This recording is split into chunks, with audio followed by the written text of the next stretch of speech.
ತುಮಕೂರು ಲೋಕಸಭಾ ಅಖಾಡ ದಿನದಿಂದ ದಿನಕ್ಕೆ ಟ್ವಿಸ್ಟ್ ಅನ್ನು ಪಡ್ಕೋತಾ ಇದೆ.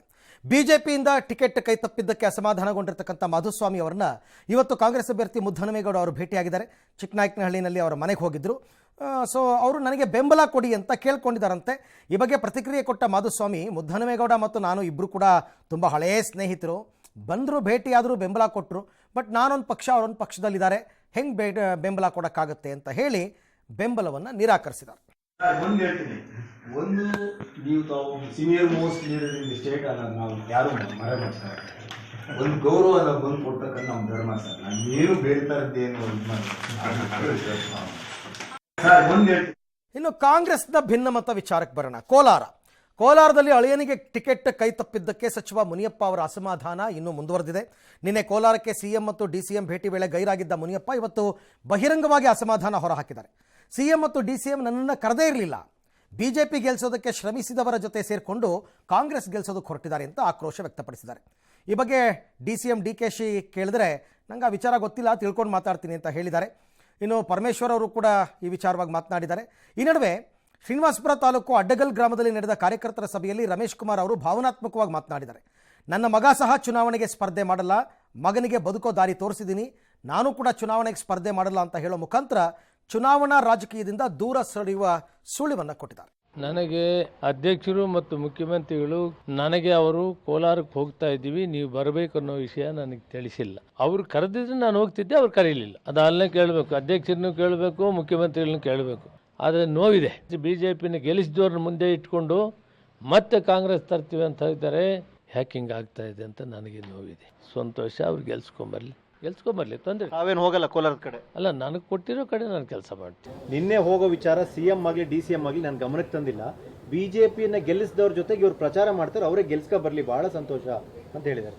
ನನಗೆ ಗೊತ್ತಿಲ್ಲ, ತಿಳ್ಕೊಂಡು ನಾನು ಮಾತಾಡ್ತೀನಿ.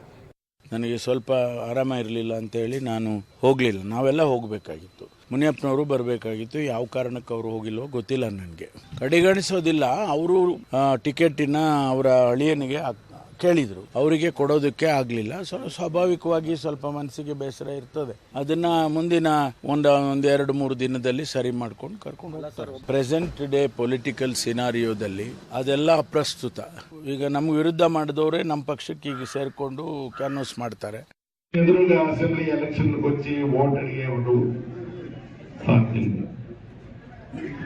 ఒకవేళ నేను రాకపోతే నా బిడ్డ ఏమన్నా వస్తానంటే నేను అట్లా బిడ్డను పుట్టించుకోకుండా ఆ బిడ్డకు బతికే దావ చూపించాను.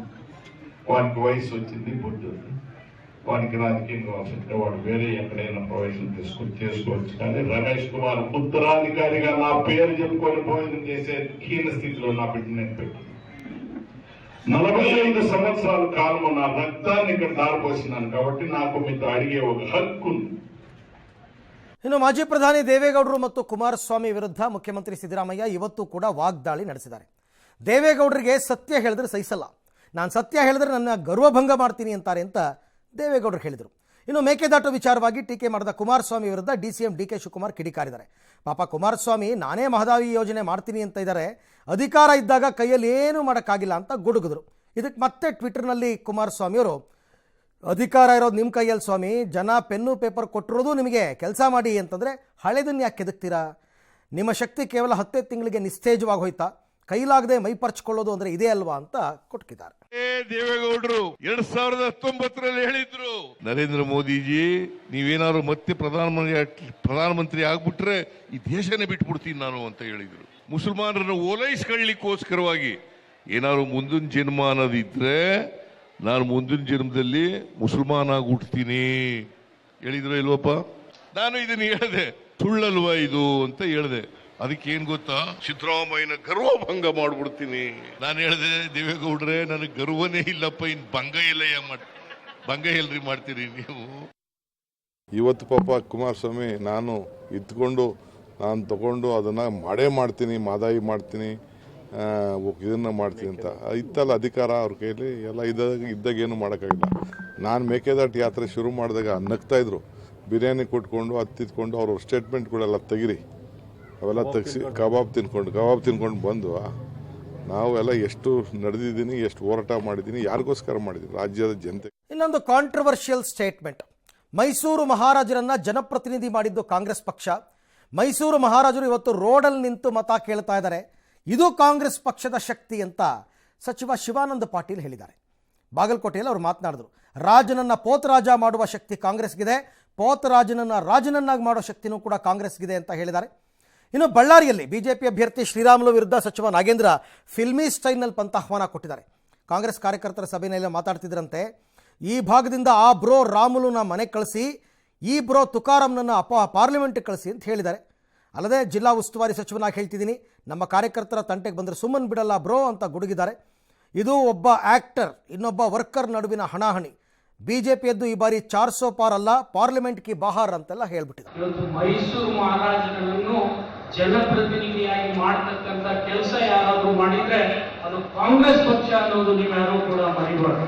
ಇವತ್ತು ನಿಮ್ಗೆ ಗೊತ್ತಿದೆ, ಮೈಸೂರು ಮಹಾರಾಜ ರೋಡ್ ಮೇಲೆ ನಿಂತು ಇವತ್ತು ಮತ ಕೇಳ್ತಾನೆ. ಇದು ಕಾಂಗ್ರೆಸ್ ಶಕ್ತಿ. ರಾಜನ ಇದು ಹೋದ್ ರಾಜ ಮಾಡತಕ್ಕಂಥ ಶಕ್ತಿ ಕೂಡ ಕಾಂಗ್ರೆಸ್ ಇದೆ.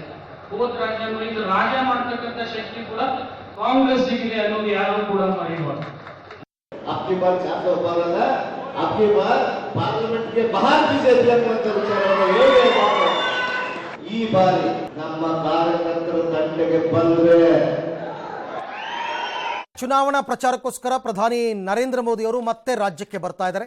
ಏಪ್ರಿಲ್ 14ನೇ ತಾರೀಕು ಚಿಕ್ಕಬಳ್ಳಾಪುರ ಮತ್ತು ಬೆಂಗಳೂರಿನಲ್ಲಿ ಮೋದಿ ಅಬ್ಬರದ ಪ್ರಚಾರ ಮಾಡ್ತಾರೆ. ಏಪ್ರಿಲ್ 14ನೇ ತಾರೀಕು ಮಧ್ಯಾಹ್ನ 3 ಗಂಟೆಗೆ ಚಿಕ್ಕಬಳ್ಳಾಪುರ ಲೋಕಸಭಾ ಕ್ಷೇತ್ರದ ದೇವನಹಳ್ಳಿಯಲ್ಲಿ ಬೃಹತ್ ಸಾರ್ವಜನಿಕ ಸಮಾವೇಶದಲ್ಲಿ ಭಾಗಿಯಾಗ್ತಾರೆ. ಅದೇ ದಿನ ಬೆಂಗಳೂರು ಉತ್ತರ ಲೋಕಕ್ಷೇತ್ರದಲ್ಲಿ ಬೃಹತ್ ರೋಡ್ ಶೋ ಕೂಡ ನಡೆಯುತ್ತೆ. ಬ್ಯಾಟರಾಯನಪುರ ಮತ್ತು ಹೆಬ್ಬಾಳ ಕ್ಷೇತ್ರದಲ್ಲಿ ಮೋದಿ ಮತಬೇಟೆಯನ್ನು ಮಾಡ್ತಾರೆ. ಇನ್ನು ಮಂಡ್ಯ, ಮೈಸೂರು, ಚಾಮರಾಜನಗರ ಕ್ಷೇತ್ರಗಳಲ್ಲೂ ಮೈತ್ರಿ ಅಭ್ಯರ್ಥಿಗಳ ಪರ ಪ್ರಚಾರಕ್ಕೆ ಮೋದಿಯನ್ನು ಕರೆತರೋದಕ್ಕೆ ಮೆಗಾ ಪ್ಲಾನ್ ನಡೆದಿದೆ. ಈಗಾಗಲೇ ಡಿಕೆ ಕೋಟೆ ಚನ್ನಪಟ್ಟಣದಲ್ಲಿ ಅಮಿತ್ ಶಾ ರೋಡ್ ಶೋ ನಡೆಸಿದ್ರು. ಮಂಡ್ಯ, ಮೈಸೂರಿನಲ್ಲಿ ಮೋದಿ ಹವಾ ಸೃಷ್ಟಿಸುವ ಮೂಲಕ ಸಿಎಂ ಸಿದ್ದರಾಮಯ್ಯ ಅವರನ್ನ ಕಟ್ಟಾಕೋದಕ್ಕೆ ಬಿಜೆಪಿ ರಣತಂತ್ರವನ್ನು ಹೆಣಿತಾ ಇದೆ. ಸಚಿವ ದಿನೇಶ್ ಗುಂಡೂರಾವ್ ಅವರ ಮನೆಯಲ್ಲಿ ಅರ್ಧ ಪಾಕಿಸ್ತಾನ ಇದೆ ಅಂತ ಹೇಳಿದ್ದ ಯತ್ನಾಳ್ ಅವರ ವಿರುದ್ಧ ಈಗ ದಿನೇಶ್ ಗುಂಡೂರಾವ್ ಪತ್ನಿ ಟಬೂ ರಾವ್ ದೂರು ದಾಖಲಿಸಿದ್ದಾರೆ. ಬೆಂಗಳೂರಿನ ಸಂಜಯನಗರ ಪೊಲೀಸ್ ಸ್ಟೇಷನ್ನಲ್ಲಿ ದೂರು ದಾಖಲಿಸಿ ಯತ್ನಾಳ್ ವಿರುದ್ಧ ಕಿಡಿಕಾರಿದ್ದಾರೆ. ಯತ್ನಾಳ್ ಯಾರು ಅಂತ ನಂಗೆ ಗೊತ್ತಿಲ್ಲ, ನಾನು ರಾಜಕೀಯದಲ್ಲಿ ಇಲ್ಲ, ಆದರೂ ನನಗ್ಯಾಕೆ ಹೀಗೆ ಹೇಳಿದ್ದಾರೆ ಅನ್ನೋದು ಗೊತ್ತಿಲ್ಲ. ಈ ರೀತಿ ಮಾತನಾಡೋದೇ ರಾಜಕೀಯನ? ಭಾರತ ಮಾತೆ ಅಂತಾರೆ, ಆದರೆ ಹೆಣ್ಣು ಮಕ್ಕಳಿಗೆ ಇದೇನ ಇವರು ಕೊಡೋ ಮರ್ಯಾದೆ?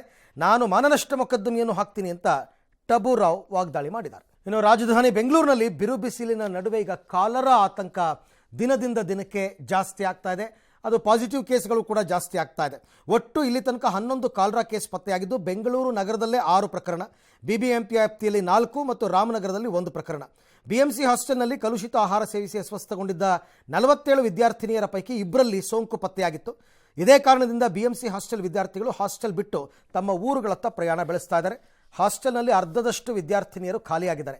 ಇನ್ನು ಹಾಸ್ಟೆಲ್ನಲ್ಲೇ ಉಳಿದುಕೊಂಡ ವಿದ್ಯಾರ್ಥಿನಿಯರು ಊಟಕ್ಕೋಸ್ಕರ ಆನ್ಲೈನ್ ಮೊರೆ ಹೋಗಿದ್ದಾರೆ. ಹೋರಿ ಬೆದರಿಸುವ ಕ್ರೀಡೆಯಲ್ಲಿ ಲಕ್ಷಾಂತರ ಅಭಿಮಾನಿಗಳನ್ನು ಹೊಂದಿದ್ದಂತಹ 25 ವರ್ಷದ ರಾಕ್ ಸ್ಟಾರ್ ಹೆಸರಿನ ಹೋರಿ ವಯೋಸಹಜ ಕಾಯಿಲೆಯಿಂದ ಸಾವನ್ನಪ್ಪಿದೆ. ಹಾವೇರಿ ನಗರದ ಚಿಕ್ಕಪ್ಪ, ಅಜ್ಜಪ್ಪ, ಮಾರುತಿ ಎಂಬುವರು ಸೇರಿ ಈ ಹೋರಿಯನ್ನು ಸಾಕ್ತಾ ಇದ್ರು. ಹಲವು ವರ್ಷಗಳಿಂದ ಹೋರಿ ಬೆದರಿಸೋ ಸ್ಪರ್ಧೆಯಲ್ಲಿ ಪಾಲ್ಗೊಂಡು ಬಹುಮಾನ ತರ್ತಾ ಇತ್ತು. ಹೋದ ಕಡೆಯಲ್ಲೆಲ್ಲ ಬಹುಮಾನ ತಂದೇ ತರುತ್ತೆ ಅನ್ನೋ ನಂಬಿಕೆ ಹೋರಿ ಅಭಿಮಾನಿಗಳಲ್ಲಿತ್ತು. ಬಂಡಿ ಓಡಿಸೋ ಸ್ಪರ್ಧೆಯಲ್ಲಿ ಹೋರಿ ಭಾಗವಹಿಸಿ ಬೈಕು, ಚಿನ್ನಾಭರಣ ಎಲ್ಲ ಗೆದ್ದಿತ್ತು. ಆದರೆ ಕಳೆದ 1 ವರ್ಷದಿಂದ ವಯೋಸಹಜ ಕಾಯಿಲೆಯಿಂದ ಹೋರಿ ಅನಾರೋಗ್ಯಕ್ಕೆ ತುತ್ತಾಗಿತ್ತು. ಹೋರಿ ಅಂತ್ಯಕ್ರಿಯೆಗೂ ಮುನ್ನ ಮೆರವಣಿಗೆಯನ್ನೆಲ್ಲ ಮಾಡಿ ಗೌರವಯುತವಾಗಿ ಅಂತ್ಯಕ್ರಿಯೆಯನ್ನು ಮಾಡಿದ್ದಾರೆ.